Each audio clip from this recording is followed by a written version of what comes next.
Hello there, people of YouTube. It is WiiLord95 here, and today we are going to be analyzing Jorge's Koopa Cape world record of 218.251. Now, before we get into the actual in-depth analysis, let's have a little preview of the run, as usual. So, one reason this world record is pretty special is because it is the mark of a returning player, Jorge, who used to be pretty dominant back in the day until he got caught using slowdowns to help with chain wheelies and other complicated tech. And then, you know, he was banned, and then he's recently been allowed to play after he apologized. He had a very in-depth apology thread on the players page, and he is using CTGP. So yeah, it's a pretty solid run overall, beating out Justin's previous world record after only a couple weeks of playing the track, which is pretty impressive that he could just kind of pick up the game and start hitting like pretty high level times. And the reason why I chose this run is because it's not quite as optimized as some of the other world records, and I don't think it's as fun to look at some of the more perfect runs, which is of course why I'm not going to be analyzing tool-assisted speedruns. But it's high enough level to where there's some complicated strategies and some in-depth thought process that went into a lot of the decisions he made while driving this run. So yeah, overall it's pretty consistent actually, especially for Koopa Cape.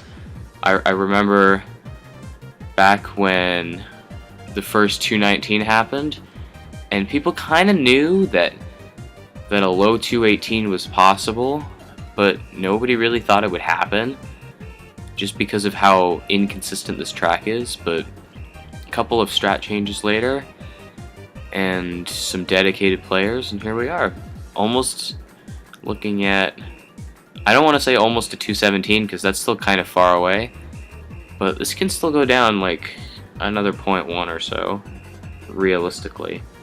So this video is recorded by Diamond, as you can see, so let's head back to the beginning. Now, before the race even starts, he does the he does this interesting, I just want to point out the way that he gets the start boost is like really weird, but hey, you know, whatever works. He gets the start boost. It's a pretty good angle. He has to wheelie turn here a little bit to make sure that he doesn't hit this fence up here, because that is something that happens a lot. But he's still in the boost, so no real big deal. And this is not too bad of a beginning. I'm pretty sure this, I mean, I know this can go lower. I don't know how to describe exactly how much lower, but if he hopped a little bit later, he could have gotten a lower jump, and I think he bounces upon landing. Yeah, he does. He gets like a little bounce, which is, I think this is the key. Yeah, he bounces a little bit. Now, the reason why he bounced is because he started holding a direction before he landed. If you just keep nose diving and then you wait until you fully land and then start turning, then you'll never bounce. So that's a little bit of high level Mario Kart knowledge. This is a pretty good line here. This turn's kind of weird, but the main point is he gets his drift out before this boost finishes, if you'll notice. Yeah, he gets his wheelie out before the boost finishes, so that way he doesn't have to accelerate again after. And I think he gets pretty close to this wall. Yeah, pretty good line. Over here he does a drift and he tricks. Nothing really too complex there. And for those of you who don't know, if you take this turn at the right angle, then you will always bounce here, like right here. So right now he's in the air, because you can see, because there's the shadow, right? As soon as you see the shadow, he's in the air, and he cancels his wheelie and he starts a slip drift. And this is just track knowledge. If you play the track long enough, you should be able to get this majority of the time.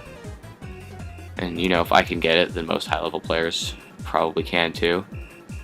This turn overall is pretty good. He Unfortunately, he bounces here upon landing. I don't know this track super well, so I don't know entirely how to avoid bouncing here.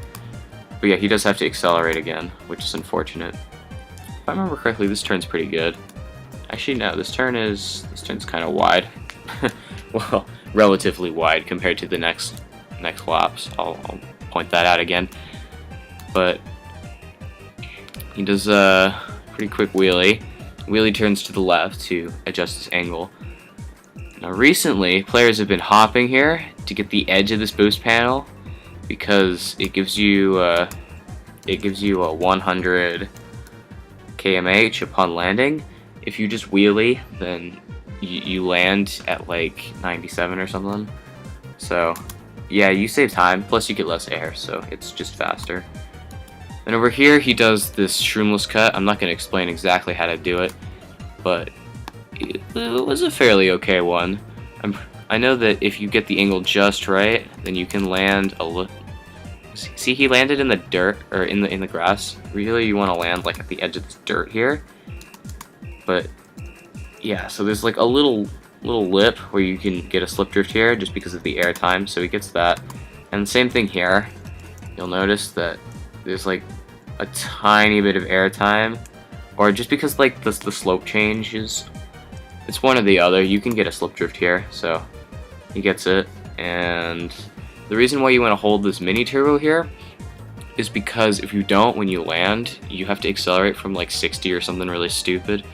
So it's better to just hold your mini turbo down and then release it right at the end, so that way once you land, you can just continue as normal. So yeah, that's why he does that.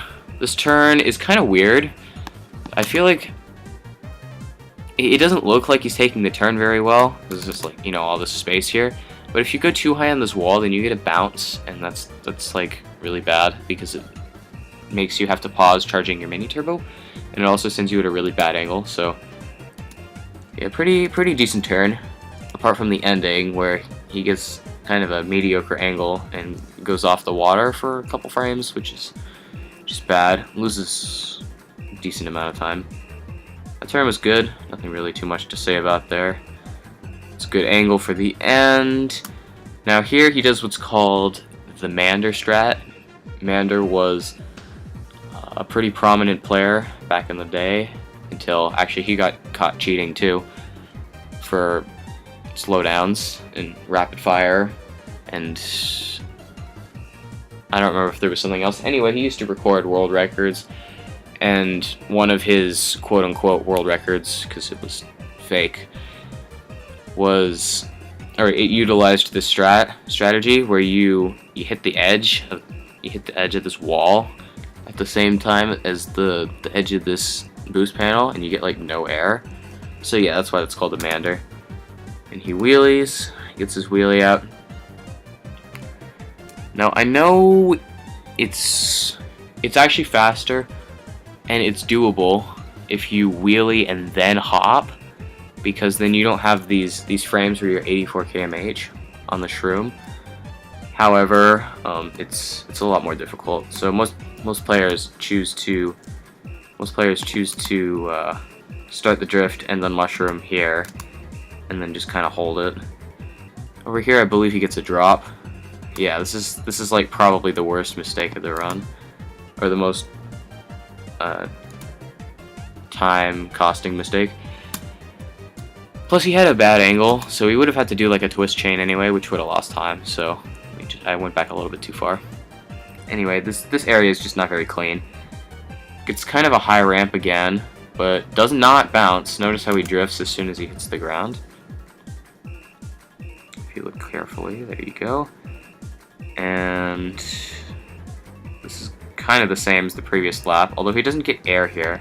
I'm curious to know as to why. If you are a top level player on Koopa Cave, I would love to know. Or if you just have a lot of in-game knowledge, then also I would love to know. But yeah, look. Actually, that turn was about the same as lap 2. I know his lap 3 turn is pretty good. Yeah, same reasoning for these strategies here, pretty standard. Actually, this is a pretty bad grass cut, just because he lands in the grass. Normally, you want to get more air. his grass cuts, and also he missed the slip drift, which means that it took longer for him to get his mini turbo up, which lost him time. So also potential time save there. Again, this part's pretty standard. Let's see how he takes this. Better than lap 1. In fact, this is a lot better than lap 1, and I'll point out why. First of all, he goes up on the wall more, and I think he gets a tiny bit of air here, actually. I keep skipping too far back. I think he gets a tiny bit of air, but it doesn't really matter that much. And he gets a pretty good angle going into this, so really what you want to do is you want to aim for the leftmost part of the stream, so that way you can kind of hug it a little bit, and then not have to go out of the water. Over here, that's actually really clean. Good mander. And again, doing the shroom thing that I talked about. Over here, he gets another drop, although I think... yeah, he still would have had to do like a twist chain, which basically means you hit to the side and you wheelie roughly the same time, and you can adjust your angle without losing too much time. This was really high, actually. Whoa, okay, I didn't realize how high this ramp was. He was probably nervous because he had a really good pace going into lap 3, but he hopped too early here, which is why he gets so much air. Doesn't bounce though, so that's nice. And I think he gets the slip drift again? Yeah, he does. So, and doesn't bounce. Okay, I take it back. None of these turns are particularly amazing. Not bad though. And I think he gets a good grass cut here. Yeah, notice how he landed way further than lap 2. Remember lap 2 he landed like at the edge of the shadow, but this time he lands like right at the edge of the grass, and he cuts off more, which is why I think it's better than lap 1. And he gets the slip drift too, so that's probably the strongest part of his run right there, in my opinion.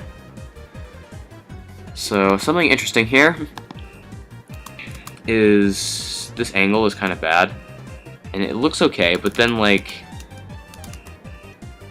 he gets kind of taken to the right, which is not really what you want since it's a left turn. But he kind of makes it work. Does not have to re-hop there, so that's good. Avoids the... what are those called? The zappers. That's right. Gets a third good mander and finishes the run. So definitely the cleanest run I've ever seen on Koopa Cape.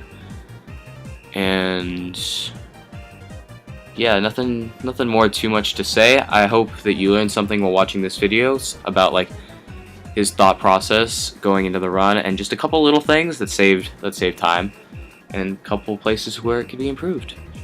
If you enjoyed, be sure to leave a like, comment, and subscribe if you are new. Support is always appreciated, and without further ado, thank you all for watching, and have a good day.